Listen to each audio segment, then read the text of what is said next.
Hello everyone, আসসালামু আলাইকুম। কেমন আছেন সবাই? আজকে আপনাদের জন্য খুব সুন্দর দুটি ড্রেস নিয়ে আসলাম। আশা করছি এই ড্রেসগুলো আপনাদের কাছে অনেক বেশি ভালো লাগবে। এই ড্রেসগুলো কিন্তু আমি অলরেডি ডেলিভারি করে দিয়েছি আলহামদুলিল্লাহ। তো এটা কিন্তু আমি অনেক আগেই ডেলিভারি করেছি। বেশ কিছুদিন ধরে একটু অসুস্থ থাকার কারণে নিয়মিত কোনো ভিডিও শেয়ার করতে পারছি না এবং আপনাদেরকে নতুন নতুন কাজগুলোও দেখাতে পারছি না। এখন ঈদের যেহেতু কাজগুলো করছি, অনেক বিজি আছি, অনেক ব্যস্ততার মধ্যে দিনগুলো কাটছে, তাই সঠিক সময়ে সঠিক কাজগুলো আপনাদেরকে দেখাতে পারছি না। তার জন্য আমি সত্যি আন্তরিকভাবে দুঃখিত। ইনশাআল্লাহ খুব তাড়াতাড়ি আপনাদের মাঝে নতুন নতুন ডিজাইন নিয়ে হাজির হয়ে যাব। আজকে দেখুন দুইটা বেবি ড্রেস দেখাচ্ছি। এই ড্রেস দুইটা মাশাআল্লাহ এত বেশি সুন্দর, আপনারা এত বেশি পছন্দ করেছেন এই দুইটা ড্রেস। তো দেখুন আমি কিন্তু এই দুইটা ড্রেসের পুরো লুকটাই আপনাদেরকে দেখাচ্ছি। ড্রেসটা মাশাআল্লাহ কত বেশি সুন্দর হয়েছে। অনেকেই বলে যে বেবি পিঙ্ক কালারের মধ্যে নাকি কোনো কালারের সুতা সঠিকভাবে ম্যাচ করা যায় না। দেখুন এখানে আমি বেবি পিঙ্ক কালারের এই ড্রেসটির মধ্যে সুন্দরভাবে মাল্টি কালার সুতা দিয়ে কাজটি করেছি এবং প্রত্যেকটা সুতা এত বেশি ফুটেছে এই কাপড়টার উপরে। দেখুন এটা আপনারাই ভালোভাবে দেখলে বুঝতে পারবেন। এটার সেলাইয়ের টিউটোরিয়ালটা যারা যারা দেখেননি বা সেলাইয়ের ভিডিওটি যারা যারা দেখেননি তারা কিন্তু অবশ্যই আমার চ্যানেলটিতে ভিজিট করবেন। আমি কিন্তু এই ড্রেসের সেলাইয়ের ভিডিওটি অলরেডি শেয়ার করে রেখেছি। আশা করছি সেলাইয়ের ভিডিওটি দেখলে আপনারাও খুব সহজে এই বেবি ড্রেসগুলো সেলাই করে নিতে পারবেন। তো এখানে দেখুন আমি কিন্তু মাল্টি কালারের সুতা ইউজ করেছি এই ড্রেসটার মধ্যে। ড্রেসটা এত বেশি সুন্দর হয়েছে। এখন কেন জানি আমার কাছে মাল্টি কালারের ড্রেসগুলোই অনেক বেশি ভালো লাগে। তবে কার কাছে কেমন লাগে জানি না, সবার পছন্দ তো আর একরকম না, এক একজনের চয়েস এক এক রকম হতে পারে। তবে আমার কাছে এখন একটু মাল্টি কালারের কাপড়গুলো একটু বেশি ভালো লাগে।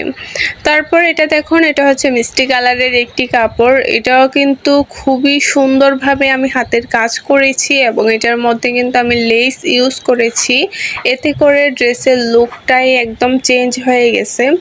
তো আপনারা যারা নতুন কাজ করছেন, কিভাবে ড্রেস মেক করবেন, কিভাবে সেলাই করবেন, কোন ডিজাইন দিবেন বুঝতে পারেন না, তারা কিন্তু আমার এই ডিজাইনগুলো দেখে নিজেরাও এইরকম ড্রেস বানিয়ে নিতে পারেন এবং এই ড্রেসগুলো বানাতে কিন্তু খুব একটা বেশি সময় লাগে না। আপনারা কিন্তু অল্প সময়ে এই ড্রেসগুলো বানিয়ে নিতে পারেন।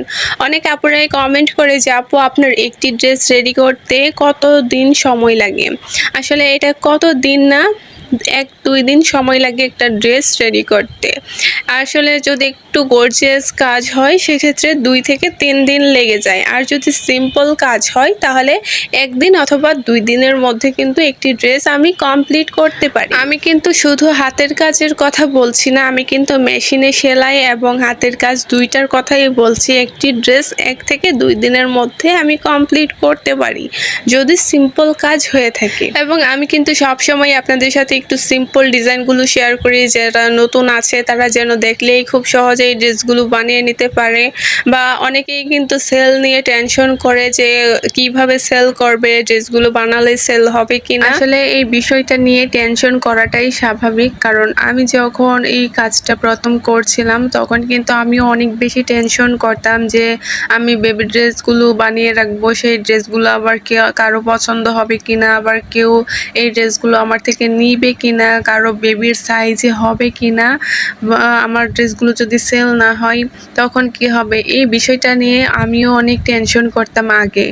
তবে আমি যেহেতু টেনশন করেছি এবং টেনশন করে করে যেটা আমি বুঝতে পেরেছি, তো আপনাদেরকে আমি আর টেনশন করতে দিব না। আমি তো আছি আপনাদেরকে টেনশন মুক্ত করার জন্য। তো আমি কিন্তু আপনাদেরকে সেই টিপসগুলোই দিব যেগুলো করে আমি সফল হয়েছি। আপনাদেরকে আমি বলবো যে যারা প্রথম হাতের কাজ নিয়ে একটি বিজনেস শুরু করতে চাচ্ছেন, তো প্রথমে 10 থেকে 15 পিস বেবি ড্রেস বানাতে হবে আপনাদেরকে। বানিয়ে সেটা স্টক করতে হবে। আর যদি আপনারা স্টক না করেন তাহলে কাস্টমাররা বুঝবে কিভাবে যে আপনি বিভিন্ন ডিজাইনের ড্রেস বানাতে পারেন। তো এটার জন্য আপনাকে প্রথমে 10 থেকে 15 পিস ড্রেস রেডি করতে হবে, সেটা অর্ডার ছাড়া। অর্ডারি কাজের কথা প্রথম অবস্থাতে চিন্তাই করা যাবে না। প্রথমে আপনাকে 10 থেকে 15 পিস ড্রেস রেডি করে স্টক করতে হবে এবং 10-15টা ড্রেস কিন্তু বিভিন্ন সাইজের হতে হবে। সবগুলো কিন্তু একই সাইজের কখনোই করবেন না। 1 বছর, 2 বছর, 4 বছর, 6 বছর বা 7-8 বছর এই সাইজেরগুলো আপনাকে বানাতে হবে 10-15 পিস। তাহলে দেখবেন যে কারো না কারো বেবির সাইজে এই ড্রেসগুলো মিলে যাবে, তারা কিন্তু এই ড্রেসগুলো আপনার থেকে নিয়ে নেবে। এবং প্রত্যেকটা ড্রেস বানানোর সময় কাপড় এবং সুতার কালার কম্বিনেশনটা সুন্দরভাবে চয়েস করে নেবেন, যেন এই কাজটা দেখলে বা কাপড়টা দেখলে যে কারোরই পছন্দ হয়ে যায়।